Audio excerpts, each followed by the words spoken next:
What is up, guys? It's your boy Solheim here and back with another classic WoW video for Season of Discovery.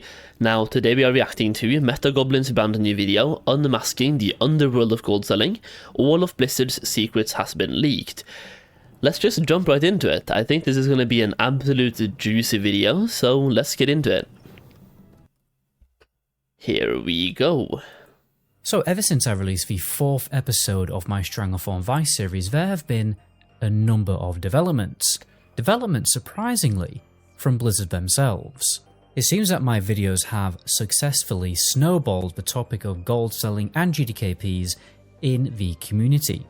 Thank you, by the way, to everyone who has posted my videos on the WoW forums. One of the posts actually did blow up to about 300 posts, and this really is a kick in the teeth for Blizzard because it truly is an embarrassment for them that one of their most trending topics on their forums is gold selling. We as a community have successfully encouraged Blizzard to change.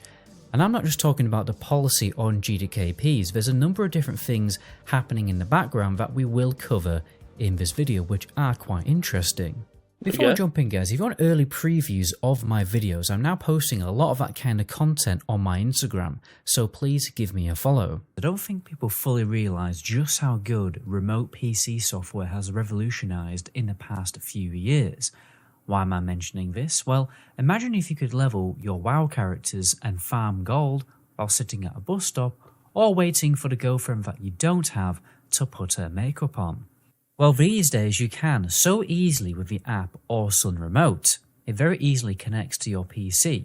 You can turn your PC on remotely also with your phone with the smart plug they provide. And then you can use the specially made World of Warcraft keyboard to control your character. I've been doing this while I've been on holiday, literally sat on a sun lounger, fishing up lot boxes on my hardcore character for gold. As you can see, it's very easy to get the World of Warcraft keyboard set up and it's totally customizable. I was able to easily control my character and press all of my keybinds while leveling up my hardcore character.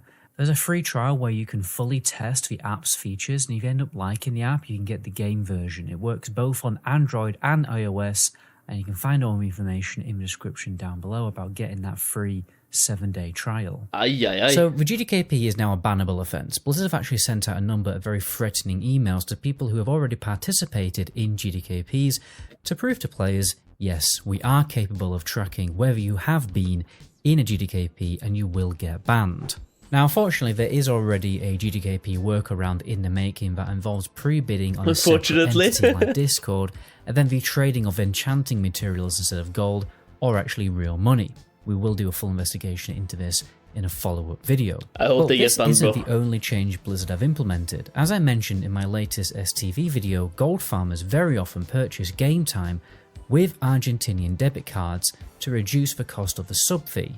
This is because Argentina is experiencing a pretty severe financial crisis of inflation, and Blizzard have a policy to make WoW affordable around the world by reducing the sub fee.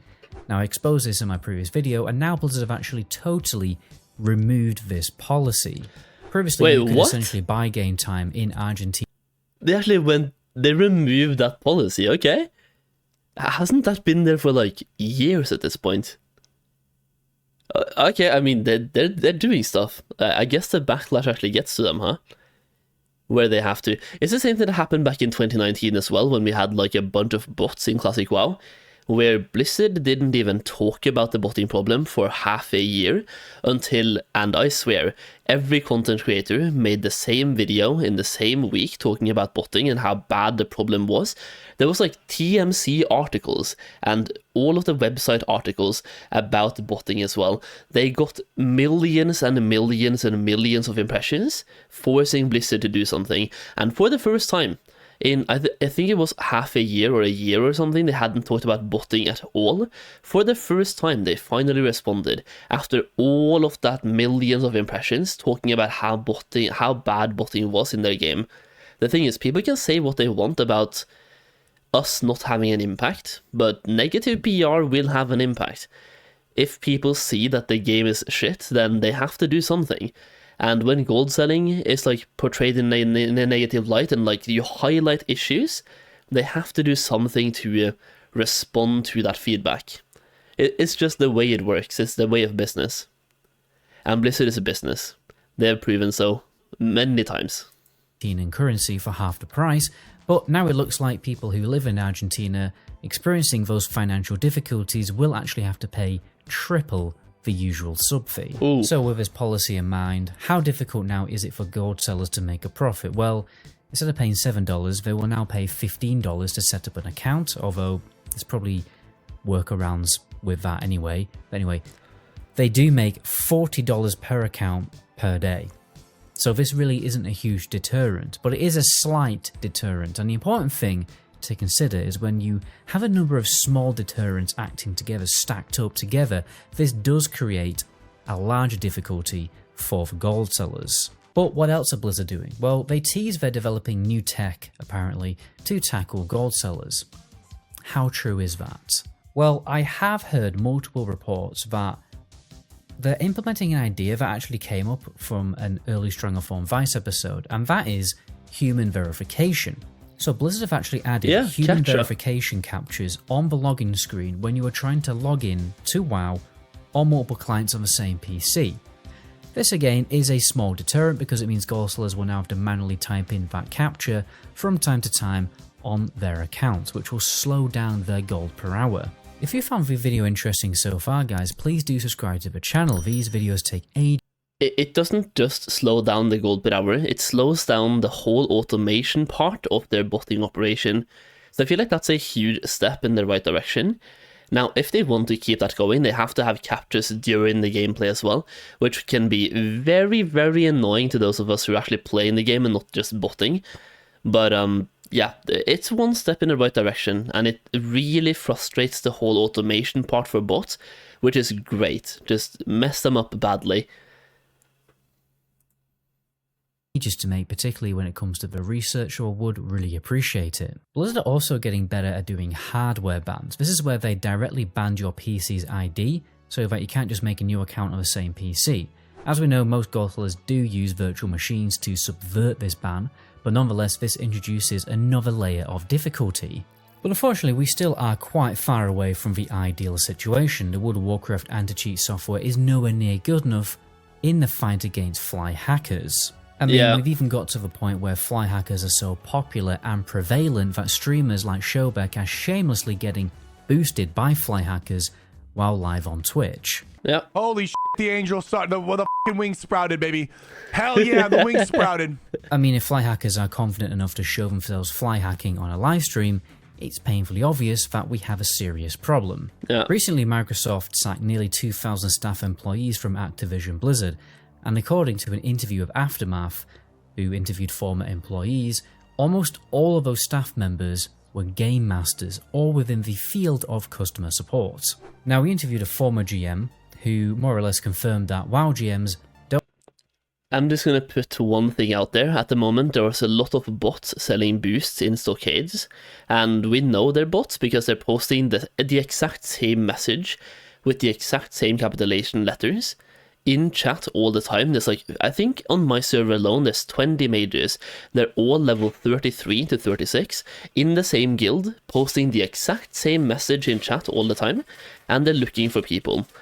You can join them, they're charging 2 gold per run, you can trade them 2 copper.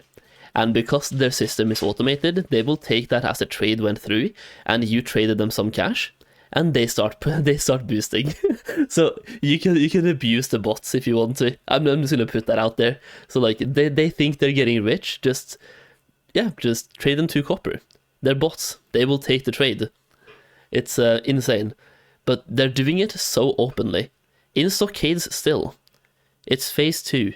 Not just that, this was happening in 2019 in Classic WoW, still happening now. It was happening in 2006. It's happening now. Brother. Don't have an active role in detecting bots on live servers. The truth is they really are just an hourly ticket machine who barely ever logs into the game. You see, Blizzard's approach is to focus on analysing data to detect gold farmers rather than a hands-on approach. My theory is that they are investing into more automated systems and tech to find bots rather than employing a human to do this job. Yeah. What seems to already be happening in the gold farming world is that people are obviously doing their farms in instances, and they are getting teleported underwater to obviously go and die of. The thing is, with the money they are investing into finding the perfect automated system to find and detect bots, they could hire at least 10 game masters for the next 100 years. And personally, I would rather have 10 human game masters, dealing with this problem for the next 100 years, than having an automated system. Fuck the automation system, man. Don't need it. It's shit. It really is. Even now it's being abused to where people are reporting and mass reporting people that they don't like. You can mass report someone for saying something in chat, he will get chat banned. You can mass report someone for using a program, even if he wasn't, he will still get banned. Like if 100 people report you for something, the system will just take it like, oh, you did this. You got 100 reports. People are mass reporting in battlegrounds, as an example. And not just there, but like so many different places, just mass reporting. It's the whole automation part is bad. Hire 10 game masters, don't need the whole automation part, man. Literally for the money they're putting into researching and finding better ways to automate things, they could have 10 active game masters in the game, looking at bots and looking at like everything else that has to be fixed in the game itself for the next 100 years. Scope that down, you can have 20 game masters for the next 50 years as well, depending on how long you want the game to live. Like fatigue or something. So it won't surprise me if they're basically going to introduce a system where if people are farming too much in instances, or it's a bit dodgy, you know, they're displaying suspicious data, they will automatically get teleported to somewhere where they are going to die, and which would be a very good thing. But to be honest, that would be a very good thing, except for those of us who farm legitimately. What if we have a bot boosting stockades for 10 hours, then we have me boosting stockades for 10 hours?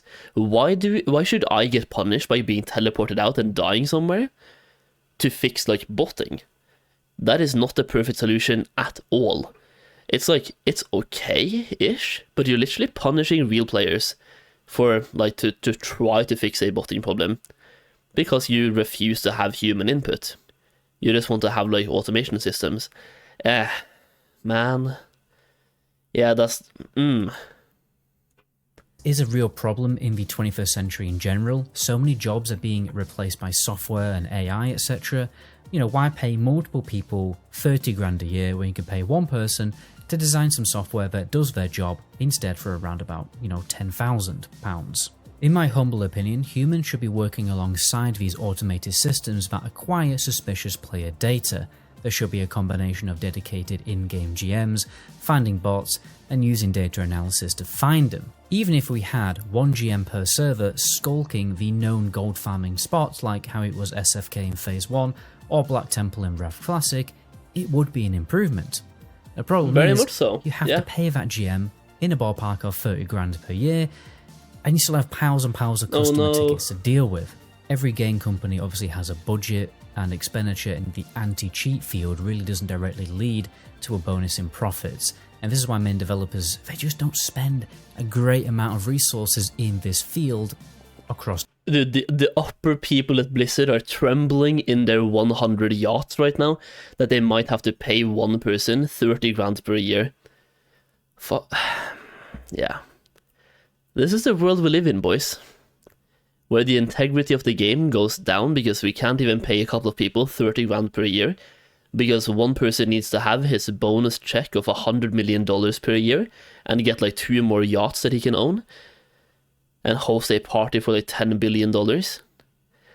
It's a fun world we live in. The board, let's be honest, because I'd rather spend it in a field that drives up revenue. Like obviously paying a developer to make some new content for the game. Now, I think there's a big but to that statement.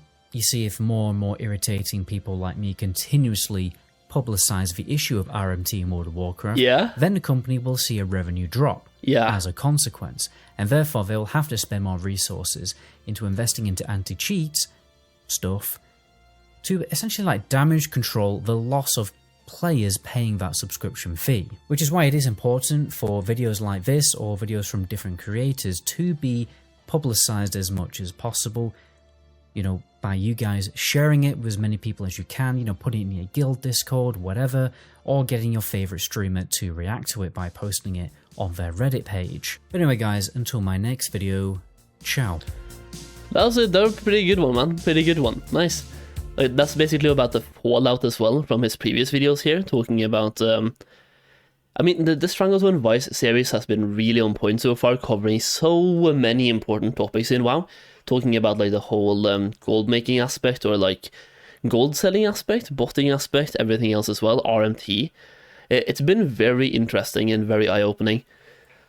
Really good video. I'm gonna post a link down below as well. You can check it out if you want to like check out the video without me commentating over it. You can do so, and go and watch. Go and give Metagoblin some love, man. Go and leave some likes on the video. Either way, that's the video from me as well today. Hopefully you enjoyed the video. If you did, leave a like down below. I really would appreciate it, and subscribe to the channel for more Season of Discovery content. As always, thank you so much for watching, and I hope you enjoyed the rest of Phase 2. Peace out.